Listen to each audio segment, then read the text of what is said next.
Bismillahirrahmanirrahim. Assalamualaikum warahmatullahi wabarakatuh. Innal hamdalillah nahmaduhu wa nasta'inuhu wa nastaghfiruh wa na'udzubillahi min syururi anfusina wa min sayyiati a'malina. May yahdihillahu fala mudhillalah wa may yudlil fala hadiyalah. Asyhadu an la ilaha illallah wa asyhadu anna Muhammadan abduhu wa rasuluh la nabiyya ba'da.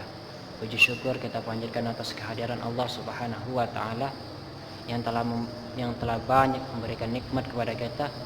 Salah satunya nikmat sempat sehingga kita sempat melaksanakan apa yang sekarang kita laksanakan, dan nikmat nafas yang sekarang kita masih bisa bernafas. Maka itu bersyukurlah, karena letak kebahagiaan terletak pada syukur. Salawat bertangankan salam lalu kita curahkan kepada junjungan kita Nabi besar baginda Muhammad sallallahu alaihi wasallam, Nabi yang telah membawa kita dari zaman jahiliyah sampai zaman sekarang, insya Allah lebih baik lagi. Baiklah, saya di sini akan melanjutkan tugas kuliah pada mata kuliah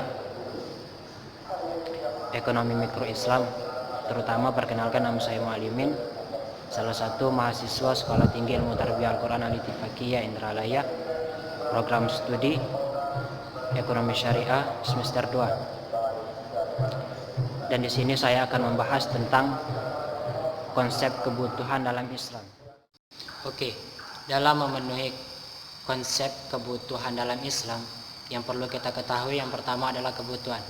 Apa itu kebutuhan?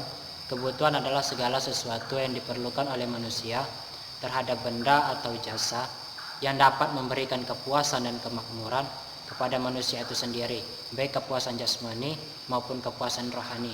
Yang kedua adalah jenis-jenis kebutuhan. Jenis-jenis kebutuhan itu ada 4. Satu kebutuhan menurut tingkat intensitas. 2 kebutuhan menurut sifat. Yang ketiga kebutuhan menurut subjek yang membutuhkan. Keempat kebutuhan menurut waktu. Baiklah, yang pertama adalah kebutuhan menurut tingkat intensitas. Menurut tingkat intensitas itu adalah ada 3 kebutuhannya. 1 kebutuhan primer, 2 kebutuhan sekunder, dan ketiga kebutuhan tersier. Yang kedua adalah kebutuhan menurut sifat. Menurut sifat ini ada 2, yaitu kebutuhan jasmani maupun kebutuhan rohani. Yang ketiga adalah kebutuhan menurut subjek yang membutuhkan. Itu ada 2, yaitu kebutuhan individual dan kebutuhan umum. Yang keempat adalah kebutuhan menurut waktu. Menurut waktu ini ada 2, yaitu kebutuhan sekarang dan kebutuhan yang akan datang. Yang ketiga adalah faktor yang mempengaruhi kebutuhan. Faktor yang mempengaruhi kebutuhan ada 4, yaitu faktor peradaban, faktor lingkungan, faktor adat istiadat, dan faktor agama.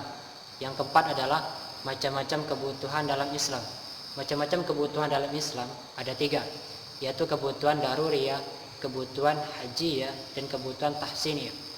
Kebutuhan daruriyah adalah kebutuhan yang wajib adanya, menjadi pokok kehidupan, menjadi pokok kebutuhan hidup untuk menegakkan kemaslahatan manusia.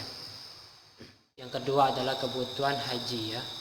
Kebutuhan hajiyah adalah kebutuhan yang diperlukan oleh manusia yang bertujuan untuk membuat ringan, membuat lapang dan nyaman untuk menanggulangi kesulitan-kesulitan hidup.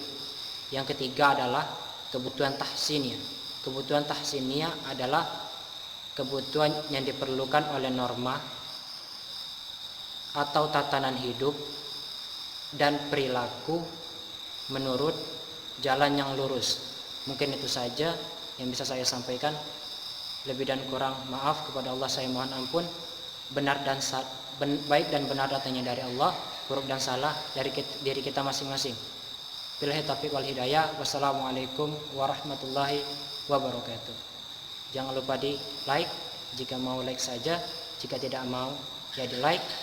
Tapi jika tidak mau lagi ya nggak apa-apa, terserah, nggak maksa. Terima kasih. Maaf.